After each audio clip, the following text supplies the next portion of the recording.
ये स्टोरी उस लड़के की है जो अचानक से एक 18 साल का लड़का बन जाता है। इसके बाद उसकी जिंदगी में क्या क्या होता है यही हम इस कहानी में देखेंगे। इस सीरीज का ये चौथा एपिसोड है। अगर आपको इसके पिछले एपिसोड देखने हैं तो उसके लिंक नीचे डिस्क्रिप्शन में है। साल 2000 अप्रैल का टाइम चल रहा है जहाँ पर स्कूल में रिन दा योंग को देखकर उस पर लट्टू हो जाती है। उसे लगा ये लड़का तो मेरे लायक है, इसलिए वो जाकर सीधा दा योंग को प्रपोज कर डालती है। लेकिन दा योंग बास्केटबॉल का बहाना देकर उसका प्रपोजल ठुकरा देता है। रिन को लगा कि अगर उसके पास टाइम नहीं है तो क्या हुआ, वो फिर भी उसका इंतजार करेगी। लेकिन उसने देखा कि दा योंग तो स्कूल में आई उस नई लड़की जी योंग को डेट कर रहा है। ये देखते ही रिन का पारा गर्म हो जाता है और वो जी योंग को स्कूल के ग्राउंड वाले खोपचे में ले जाकर उसके साथ डिशुम डिशुम करती है और धमकी देकर छोड़ देती है। लेकिन अगले ही दिन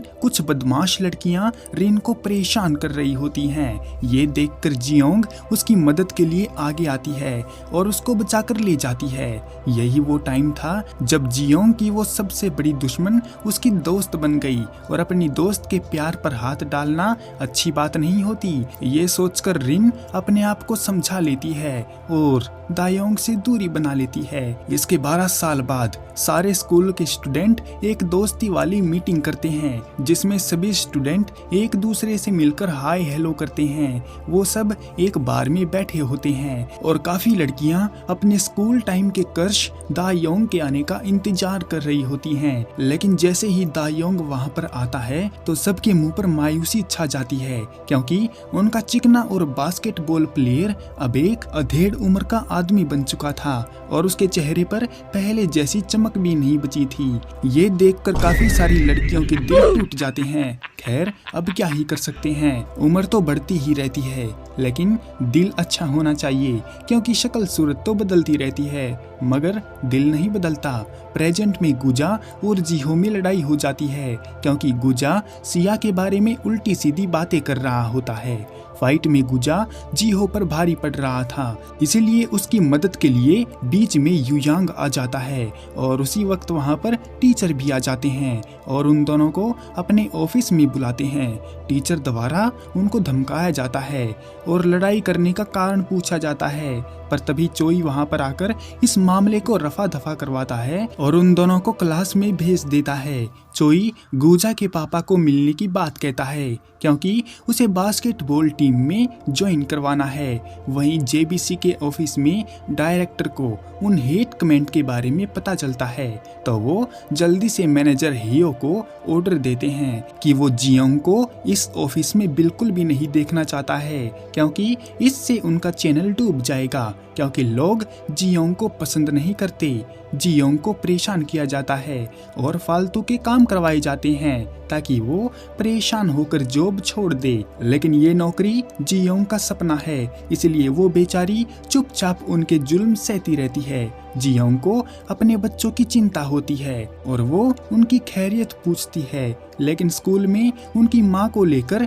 उन दोनों भाई बहनों को ट्रोल किया जाता है। इन सब के बावजूद भी वो दोनों अपनी माँ को कहते हैं कि सब कुछ बढ़िया है और कोई टेंशन की बात नहीं है। लेकिन माँ तो माँ होती है, वो समझ जाती है कि उनको भी सोशल मीडिया पर चल रही नफरत की वजह से परेशानी उठानी पड़ रही है। सिया को जब पता चलता है कि गुजा ने उसके बारे में उल्टी सीधी बातें की थी तो वो गुजा को एक पंच रसीद कर देती है ताकि वो आगे से ऐसी हरकत ना करे। युयोंग जिहो की बहादुरी पर उसको सिंपैथी दिखाता है और सिया भी उसका शुक्रिया अदा करती है। ऑफिस में एक डिनर प्लान किया जाता है जिसमें स्पेशल तौर पर जियोंग को भी बुलाया जाता है और जब जियोंग वहां पर जाती है तो सभी लोग उसे उस प्लेयर पर पानी फेंककर बदला लेने की बात कहते हैं जिसने लाइव ब्रॉडकास्टिंग में जियोंग पर पानी फेंककर शर्मिंदा किया था। सबके कहने के बावजूद भी जियोंग अपना बड़ा दिल दिखाती है और उस बेसबॉल प्लेयर की इज्जत रखते हुए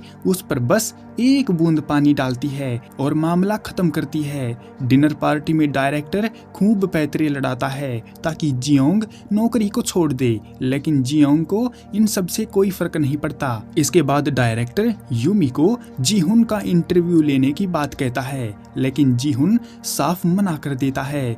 उसका कहना है कि अगर वो इंटरव्यू देगा तो सिर्फ और सिर्फ जियोंग के साथ ही देगा, किसी और को नहीं, क्योंकि उसकी उम्र भी जियोंग के बराबर ही है। स्कूल से घर आते हुए ग्राउंड में बास्केटबॉल खेलते हुए सियू का मन नहीं लग रहा था, क्योंकि स्कूल में सब लोग उसकी माँ की इंसल्ट कर रहे थे। तो युयोंग उसे आइडिया देता है कि वो अपनी माँ को कॉल करके उनका हाल चाल पूछ ले, क्योंकि ऐसा करने से उनकी हिम्मत बढ़ेगी और सियू का भी मन हल्का हो जाएगा। सियू को ये आइडिया पसंद आता है और वो अपनी माँ को कॉल करता है। सियू उनसे बात करते हुए उनका हाल चाल पूछता है और चिंता ना करने को कहता है। ये सुनकर जियोंग को काफी अच्छा लगता है और उसे खुशी होती है कि उसके बच्चे उसकी चिंता करते हैं। पर तभी वहाँ पर जीहुन भी आ जाता है और जियोंग के सामने सियू की तारीफ करता है कि उसे अपनी माँ की चिंता है, क्योंकि आजकल के बच्चे तो अपने माँ बाप को नीचा दिखाने में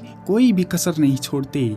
स्टोर में सिया जीहो की मरम पट्टी करते हुए उसको डांटती है कि उसे फाइट करने की क्या जरूरत थी। तो जीहो को एक फ्लैशबैक याद आ जाता है, जब बचपन में सिया उसके लिए दूसरे बच्चों को पीट दिया करती थी, क्योंकि वो जीहो को परेशान किया करते थे, क्योंकि उसके पापा नहीं थे इसीलिए। तभी स्टोर में युयोंग भी आ जाता है और वो कोशिश करता है कि सिया से दोस्ती करके पूछ ले कि उसको दिक्कत क्या है जो उसको पार्ट टाइम जॉब करनी पड़ रही है, लेकिन सिया उसको कुछ नहीं बताती। तो युयोंग एक बाप होने का फर्ज निभाते हुए उसको खाना देता है और वहाँ से चला जाता है ताकि वो कमजोर ना रहे। जबकि गुजा को भी स्कूल में हंगामा करने के लिए अपने पापा से डांट पड़ती है, क्योंकि चोई ने उसकी कंप्लेंट कर दी थी।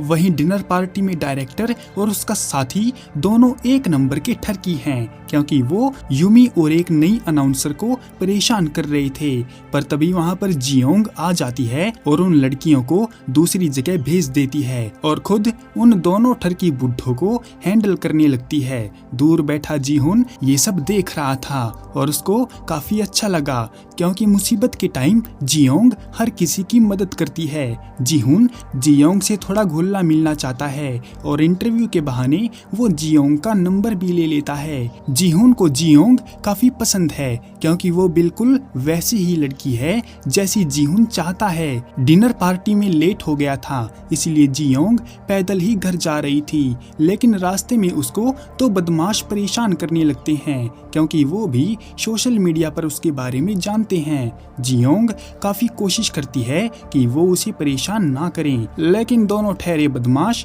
वो कहाँ मानने वाले हैं। वो जियोंग के साथ बदतमीजी करने लगते हैं। पर तभी वहाँ पर युयोंग आ जाता है और बदमाशों को पीट देता है।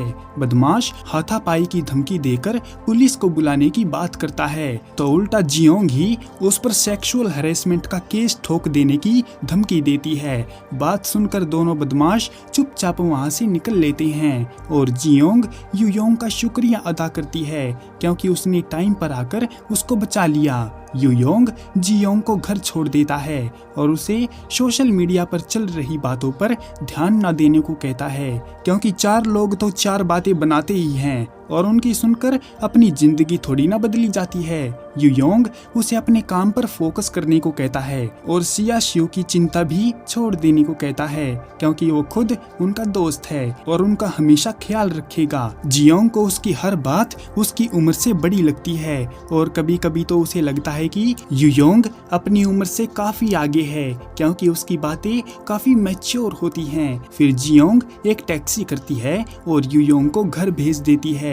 इसके बाद जियोंग को एक लेटर मिलता है जिसमें दायोंग को नौकरी से निकाल देने की बात लिखी होती है। जियोंग जान जाती है कि दायोंग ने उसको झूठ बोला है कि वो बिजनेस के सिलसिले में बुसान गया हुआ है, लेकिन फिलहाल के लिए जियोंग इस बात को भूल जाती है और अगले दिन जीहुन के साथ इंटरव्यू करने लगती है। जब उनका इंटरव्यू चल रहा होता है और जियोंग पूछ रही थी कि उसकी हर बार जीत जाने की वजह क्या है, तभी एक बॉल आकर जियोंग को लगने ही वाली थी कि उसी वक्त जिहुन उसे पकड़ लेता है। ये शॉट काफी अनएक्सपेक्टेड था और सब लोग इससे हैरान थे।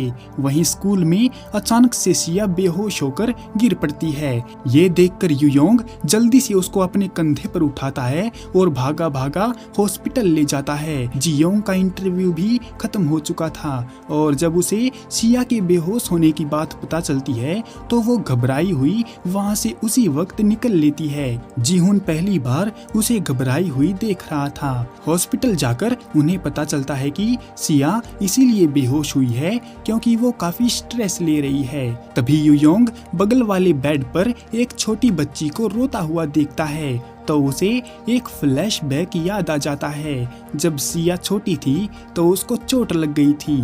दायोंग घबराया हुआ उसे हॉस्पिटल ले आया था तो वो काफी परेशान था क्योंकि उसकी बेटी सिया काफी ज्यादा रो रही थी। युयोंग परेशान होता है, वो जानना चाहता है कि सिया को आखिर किस बात की चिंता खाई जा रही है। तभी सिया को होश आ जाता है और वो पूछने लगती है कि वो यहाँ पर क्या कर रहा है। तो युयोंग उसे बता देता है कि वो ही उसे हॉस्पिटल लाया है और वहीं पर रिन ड्योकजिन पर लाइन मार रही होती है। लेकिन जैसे ही युयोंग सिया के बेहोश होने की खबर उसे बताता है और ये भी बताता है कि वहाँ पर ओके हाइन भी मौजूद है तो ये सुनते ही ड्योकजिन वहाँ से भाग जाता है क्योंकि उसकी क्रश उसको बार बार देखने को नहीं मिलती। सिया के हॉस्पिटल में होने की वजह से आज उसकी पार्ट टाइम जॉब की शिफ्ट जीहो करता है पर तभी वहाँ पर गुजा आ जाता है। उसे सिया से माफी मांगनी थी लेकिन सिया तो वहाँ पर होती नहीं,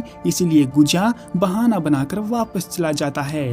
हॉस्पिटल में ड्योकजिन बड़े ही मन से बुके लेकर गया था ताकि ओके को इम्प्रेस कर सके, लेकिन वहाँ पर ऐसा कुछ होता तो नहीं है बल्कि उल्टा ओके के सामने उसी की बेइज्जती हो जाती है और उस बेचारे का दिल टूट जाता है।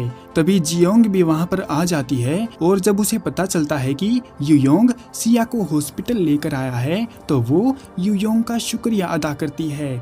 इसके बाद जियोंग हॉस्पिटल बिल भरने जाती है तो उसे पता चलता है कि हॉस्पिटल बिल तो पहले से ही चोई ने भर दिया है। उसे ये बात काफी अटपटी लगती है लेकिन फिलहाल उसकी जिंदगी में काफी प्रॉब्लम चल रही है। जियोंग दायोंग को कॉल करके उससे बात करती है कि उसका रेजिग्नेशन लेटर उसको मिल गया है और उसे ये भी पता चल गया है कि वो बुसान में नहीं है, लेकिन दायोंग उसकी बातों को बहाना बनाकर टाल देता है। सिया अकेले में बैठकर अपनी फैमिली प्रॉब्लम जीहो को बता रही होती है और जीहो चुपचाप उसे सुनता रहता है। पीछे खड़ा युयोंग भी उसकी बातें सुन लेता है और उसे काफी दुख होता है क्योंकि उसके बच्चे अपनी दिल की बात अपने बाप को नहीं बताना चाहते।